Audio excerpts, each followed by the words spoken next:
Halo kawan Sound and Machine, saya Zulfikri Ahmad. Toyota Alphard bisa dibilang udah jadi salah satu mobil wajib orang kaya di Indonesia. Dan memang kebanyakan orang kaya di Indonesia itu beli Alphard untuk kebutuhan mobilitas mereka sehari-hari. Setidaknya karena kabinnya yang gede dan juga nyaman untuk mereka bermobilitas sehari-hari kemanapun. Tapi ada beberapa orang kaya atau beberapa sultan di Indonesia yang berpikiran Alphard ini masih kurang gede untuk kebutuhan mobilitasnya.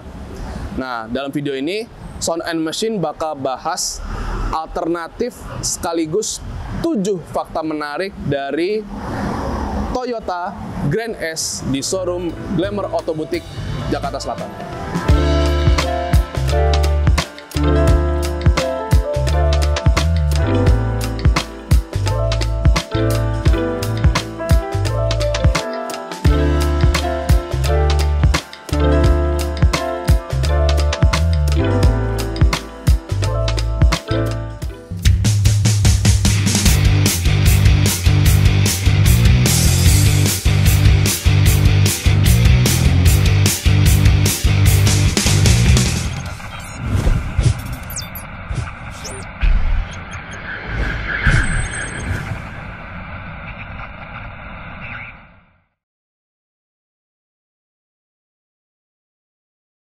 Grand S ini tampil perdana di Jepang tahun 2019, tepatnya waktu Tokyo Motor Show atau kalau sekarang ini Japan Mobility Show.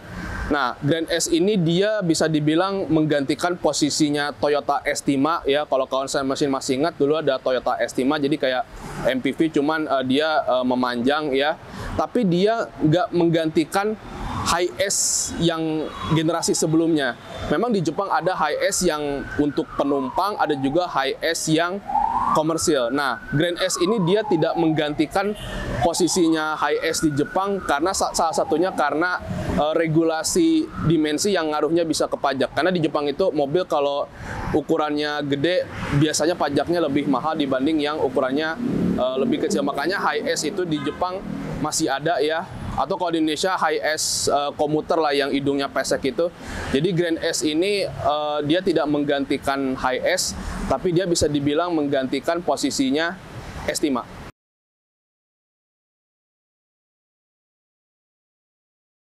Jadi Grand S ini dia satu basis dengan kendaraan fleet atau kendaraan komersil Toyota Hi-S Premio yang beredar di Indonesia secara resmi.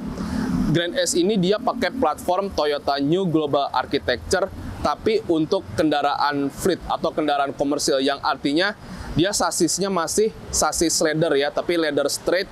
Ya meskipun sasisnya leather yang biasa ada di mobil barang, tapi platformnya ini dia bener-bener dibuat terintegrasi ya. Kayak di Grand S ini tuh dia setiap pilarnya tuh dibuat terintegrasi dengan sasis leathernya ini.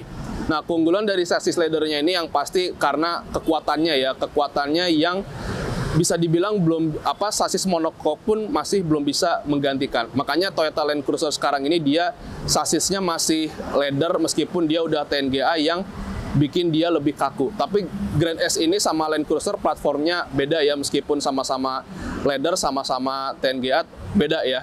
Dan juga Grand S ini dia penggeraknya rear wheel drive ya, yang artinya dia bisa dibilang lebih kuat untuk ngadepin medan yang agak ekstrim, kayak misalnya kayak kalau mau ke pelosok atau apa ya, ini lebih kurangnya ini bisa lebih diajak lah. Dan ini juga yang membedakan antara Grand S dengan Alphard. Kalau Alphard itu dia monocoque dan juga front wheel drive gerak depan, kalau ini dia masih leather dan penggeraknya pun di belakang. Tapi bukan sekedar platform, Grand S ini dia pakai suspensi McPherson sama trailing. McPherson untuk yang depan, trailing itu untuk yang belakang. Sama dia ada sandwich steel ya, atau kayak baja di antara ruang mesin sama kabin yang bikin Grand S ini dia lebih kedap.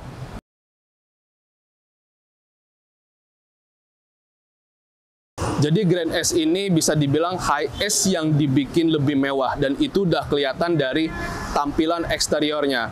Kayak misalnya ini lampu depan, grill, bumper, ini tuh Grand S tuh dari Toyotanya udah dibuat begini ya. Sementara kalau High S itu kalau mau tampilannya lebih mewah ya mau nggak mau harus ke gerai variasi atau gerai aksesoris untuk biar tampilannya itu lebih mewah. Sementara Grand S ini dengan tampilan ini tuh udah dari pabriknya. Jadi dari Toyotanya tuh udah dibikin lebih mewah gitu loh. Nah, kalau saya lihat dari tampilannya lebih mewah, lebih lux ya. Dan ini untuk bagian depannya ya. Sementara kalau lihat bagian samping, kawan Sound Emerson lihat ini peleknya udah 17 inch ya. Pakai bannya itu 235 60 ring 17 ya, mereknya Dunlop. Dan juga ada panel samping atau side skirt lah ya. Dan ini udah dari pabriknya ya, dari Toyotanya. Ini juga pelek belakang ya tentu sama lah. Dan ini juga kelihatan dari rear bumpernya, bumper belakang. Dan juga ini dari bagian lampu juga ini dibikin beda ya, dibikin lebih mewah. Dan sekali lagi ini High S yang udah dibuat mewah dari pabriknya. Jadi kalau saya mesin, kalau misalnya mau bikin tampilannya lebih mewah, ya udah ini udah mewah dari pabriknya. Jadi nggak begitu perlu ke gerai variasi lagi untuk bikin tampilannya supaya lebih lux gitu. Ya meskipun ada aja yang udah punya Grand S masih dibawa ke bengkel modif ya, itu masing-masing selera. Tapi memang ada body kitnya yang untuk Grand S ini namanya Walt ya. Walt itu body kit dari Jepang, dia tuh nyediain paket body kit untuk Grand S ini. Oke, jadi ini untuk bagian eksteriornya Grand S. Sekarang kita mau lihat interiornya Grand S. Jadi ini interiornya Grand S ya. Secara bentuk masih kelihatan High S-nya ya, terutama dari bentuk dashboard. Ya memang Grand S sama High S dashboardnya beda, tapi dari segi bentuk masih ada kesamaannya lah. Yang artinya Grand S ini bisa dibilang High S yang dibikin lebih mewah. Dan ini juga bentuk setirnya juga masih mirip High S Premio ya. Cuman dia udah materialnya udah kulit, terus di sini ada panel kayunya juga. Terus di dashboard ada soft touch-nya, bahan materialnya kayaknya ini kulit ya. Terus warna interiornya juga lebih ngarahnya tuh lebih ke lux. Terus di sini ada wood panel. Di sini juga ada aksen wood panelnya di sini di konsol tengah. Ini transmisinya otomatis ya. Sementara kalau HS Premio itu transmisinya manual. Tapi yang menarik dari Grand S ini adalah meskipun dia segmennya udah di luxury, dia untuk parkirnya nggak pakai rem parkir elektrik, tapi masih rem parkir yang ditarik. Jadi rem parkir Grand S ini masih ditarik ya, meskipun mobil ini segmennya luxury. Padahal biasanya kalau ada segmen luxury itu dia rem parkirnya udah elektrik ya, kayak Alphard misalnya itu udah elektrik. Sementara Grand S ini rem parkirnya masih ditarik.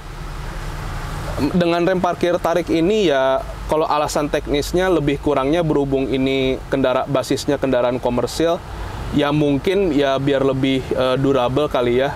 Makanya kenapa dia pakai rem parkir tarik. Dan untuk rem parkir elektrik ya tentu mewah, cuman mungkin dia nggak sedurable rem tangan yang ditarik. Dan ini juga udah ada rumah Twitternya di sini ya. Jadi udah bener-bener kelihatannya dibuat lebih passenger and luxury oriented. Dan juga ini ada beberapa, di sini ada kamera monokular Toyota. Biasanya ini buat Toyota Safety Sense ya. Tapi nanti kita bahas di fakta berikutnya. Oke, sekarang saya mau coba nyalain mesin Grand S supaya kita bisa lihat fitur-fiturnya ya.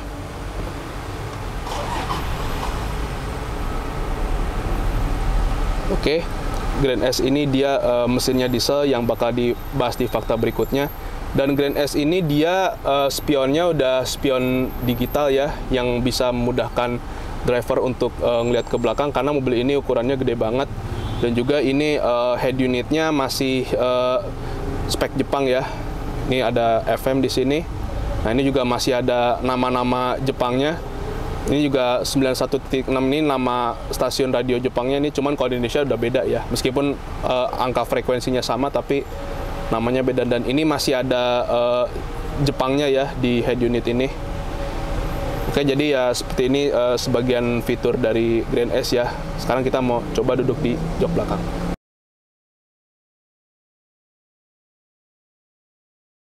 Jadi begini rasanya duduk di jok belakangnya Grand S ya, dan jok belakangnya ini udah captain seat.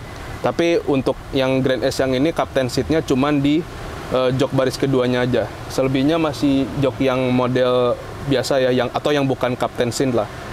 Nah, dengan jok captain seat ini tentunya ya cocok ya buat bos-bos, buat kawasan mesin yang mungkin butuh kenyamanan lebih untuk mobil ini. Dan untuk di Grand S ini ini kan yang modelnya yang 8 seat ya. 8 seat itu ada 4 baris jok ya, driver, penumpang baris kedua penumpang, baris ketiga, baris keempat, jadi ada 4 baris. Dan ini total joknya ada 8 seat. Tapi Grand S sendiri sebenarnya ada yang 6 seat. Nah, kalau yang 6 seat ini dia cuma 3 baris, tapi untuk jok belakangnya ini dia semuanya udah captain seat.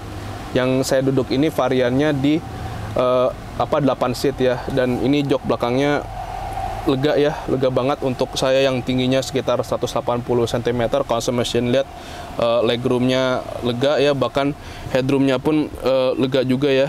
Ya malum karena ini juga mobilnya lebih gede dari Alphard ya. Naik Grand S ini tentu lebih asik kalau duduk di jok baris kedua ya, soalnya dia udah captain seat.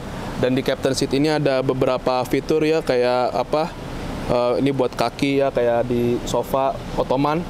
Terus ada jok maju mundurnya bisa pakai tombol gini.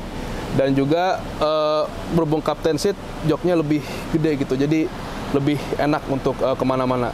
Tapi bisa lebih enak lagi kalau upgrade audio dari Audison. Nah, Audison itu dia punya produk speaker dan juga produk amplifier yang pas untuk upgrade audio Grand S ini. Dan Sound and Machine udah punya referensinya, yaitu upgrade audio Audison di Toyota Hiace Premio yang masih satu platform dengan Grand S ini. Dan Hiace Premio ini upgrade audionya itu racikan BBS Sunter, yang bisa dibilang racikan champion. Jadi buat kawan Sound Machine yang tertarik upgrade audio Grand S ya bisa lihat referensinya di soundandmachine.com. Ini untuk ke belakangnya juga gak susah-susah amat ya. Untuk saya yang tingginya 180 cm.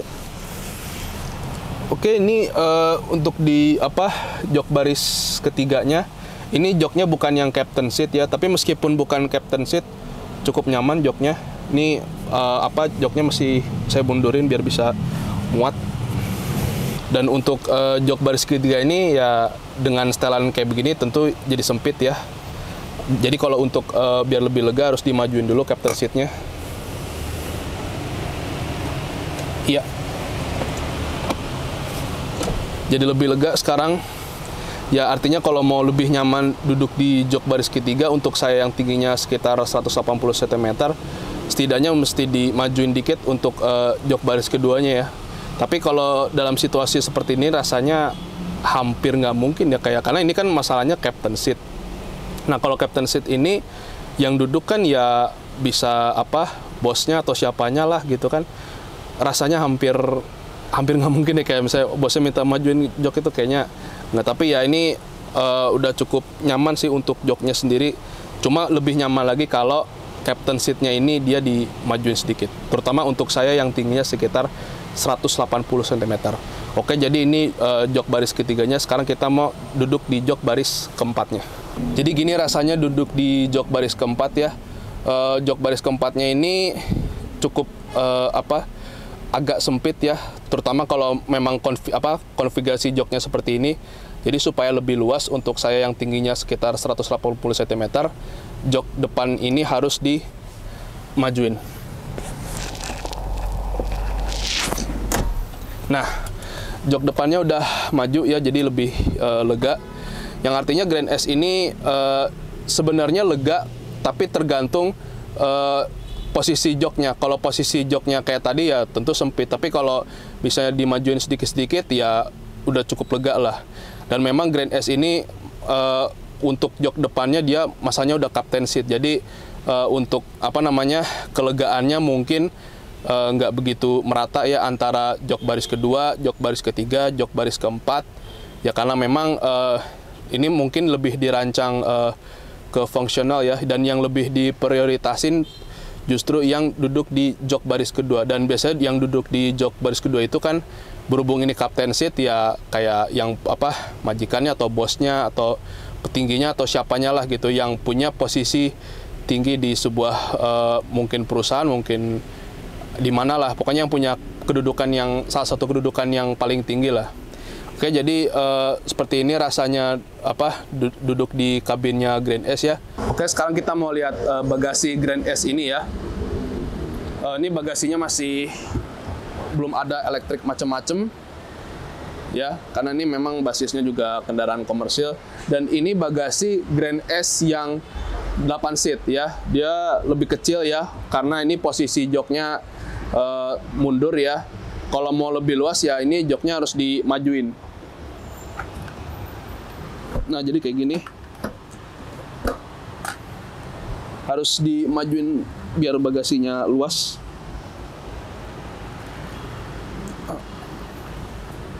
Dan ya bagasinya cuma segini ya, karena memang ini yang varian 8 seat, mungkin lebih mengutamakan penumpang ya ketimbang barang. Dan kalau mau bagasinya lebih luas harus yang 6 seat, yang jok belakangnya itu dia semuanya captain seat, tapi dia meskipun semuanya captain seat, tapi dia untuk bagasinya masih luas ya. Dan ini yang 8 seat. Mungkin kalau mau di lebih luas lagi ya, jok ini mungkin harus ditekuk ya, supaya barang bawaan bisa muat banyak. Dan juga untuk kabin kelihatannya agak susah juga untuk masukin barang-barang ya. Dan jadi ini bagasi untuk Grand S yang 8 seat. Dan untuk nutupnya belum ada pencet-pencetan tombol kayak di Alphard ya, masih manual. Jadi nutupnya, dan ini pintunya lumayan berat, tapi untung di sini ada talinya. Jadi kalau menutup mesti begini ya, tarik talinya. Dan ini pintunya manjang, jadi nutupnya agak susah. Ya, jadi ini bagasinya Grand S. Sekarang kita mau beralih ke fakta berikutnya, yaitu mesin.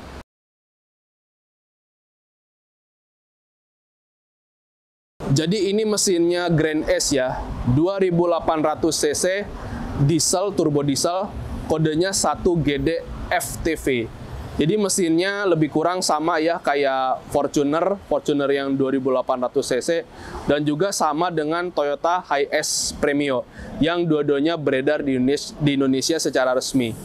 Mesin diesel ini udah dilengkapi Diesel Particulate Active Reduction System atau DPR, sama udah dilengkapi Selective Catalytic Reduction atau SCR yang bekerja mengurangi emisi gas buang. Jadi meskipun mesin ini diesel, tapi dia bisa mengurangi emisi gas buang, sehingga setidaknya dari segi emisi gas buangnya ini memenuhi standar Jepang.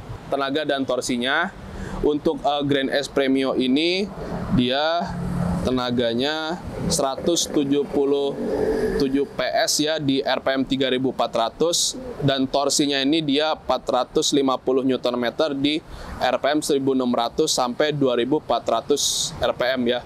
Dan juga untuk transmisinya 6 speed otomatis ya. Dan tenaga dan torsinya ini dia lebih kecil dari Fortuner ya. Oke, selesai bahas mesin. Sekarang kita mau bahas ke fakta berikutnya, yaitu Toyota Safety Sense atau fitur keselamatan aktif Toyota Safety Sense.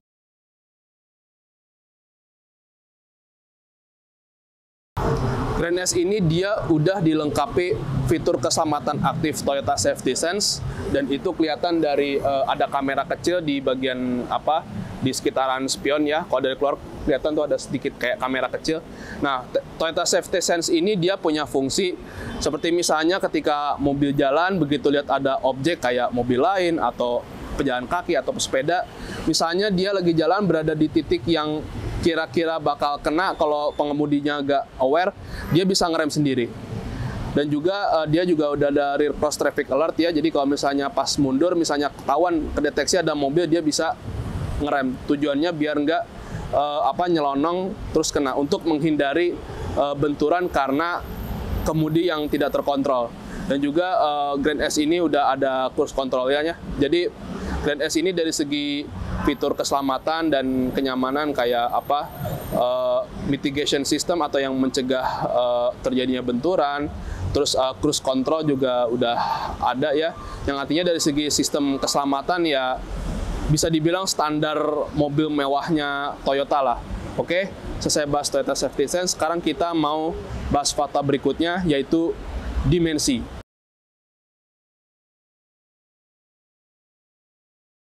Jadi Grand S ini dimensinya lebih gede dari Alphard ya. Cuman gedenya seberapa saya bacain aja dimensinya. Nah, untuk Grand S ini dia panjangnya 5,3 meter, lebarnya 1,97 meter, tingginya 1,99 meter, dan wheelbase-nya ini dia 3,21 meter. Nah, sementara kalau Alphard dia panjangnya 5,01 meter, lebarnya 1,85 meter, tingginya 1,945 meter, dan wheelbase-nya 3 meter. Yang artinya dari segi dimensi jelas ya bahwa Grand S ini dia lebih gede dari Toyota Alphard. Dan ini juga seiring dengan dimensi kabinnya juga ya. Tapi kalau dibandingin sama HS Premio itu dia panjangnya 5,915 meter, lebarnya 2,018 meter, tingginya 2,28 meter, dan juga wheelbase-nya ini 3,86 meter. Yang artinya Grand S ini dia lebih kecil dari HS Premio. Jadi Grand S ini dia lebih gede dari Alphard, tapi dia lebih kecil dari HS Premio. Dan dengan wheelbase, dengan dimensi seperti ini, dia juga punya, Grand S ini dia punya radius putar sekitar 5,6 meter. Jadi meskipun bodinya gede, kalau dibandingin sama radius putar itu tergolong kecil lah. Nah, Grand S ini di Glamour Auto Boutique dia dijual dengan harga sekitar 1,8 miliar rupiah. Nah, dengan harga segini dia udah lebih mahal dari All New Alphard yang paling tinggi sekalipun ya. Tapi keunggulannya Grand S ini dia punya kabin yang lebih gede dari All New Alphard. Nah, sementara untuk varian dia ada yang 6 seat, dia juga ada yang 8 seat, dan demand-nya lebih kurang seimbang lah antara 6 seat dan 8 seat. Ya sebenarnya sih tergantung masing-masing pemiliknya ya, atau preferensi pemiliknya mau yang kayak gimana antara 6 seat sama 8 seat. Nah, kalau untuk 6 seat ini berhubung jok belakangnya semua captain seat ya mungkin lebih cocok kalau memang semuanya pengen nikmatin captain seatnya ya. Tapi kalau yang 8 seat ini biasanya lebih cocok untuk yang keluarga muda ya. Jadi keluarga muda yang anaknya masih kecil sama babysitter. Karena kan kalau bawa anak-anak jalan-jalan kan mesti bawa barang banyak ya, kayak misalnya stroller atau mungkin perlengkapan bayi. Nah, dengan adanya Grand S ini paling tidak dia bisa ngurangin jumlah mobil. Kalau dulu mungkin kalau mau kemana-mana mesti 2 mobil ya, 1 mobil intinya, satunya lagi satu buat tambahannya kayak buat barang-barang dan sebagainya. Nah, dengan adanya Grand S ini dia bisa dibilang udah nggak begitu perlu lagi sampai keluar 2 mobil kalau mau kemana-mana ya, terutama untuk keluarga muda yang anaknya masih kecil, dan juga ada babysitternya.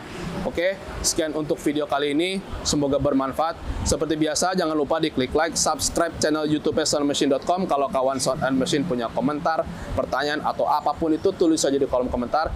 Jangan lupa di follow juga akun Instagram dan TikTok soundandmachine.com, di like juga akun Facebooknya soundandmachine.com, dan pantau terus website soundandmachine.com untuk informasi otomotif terkini.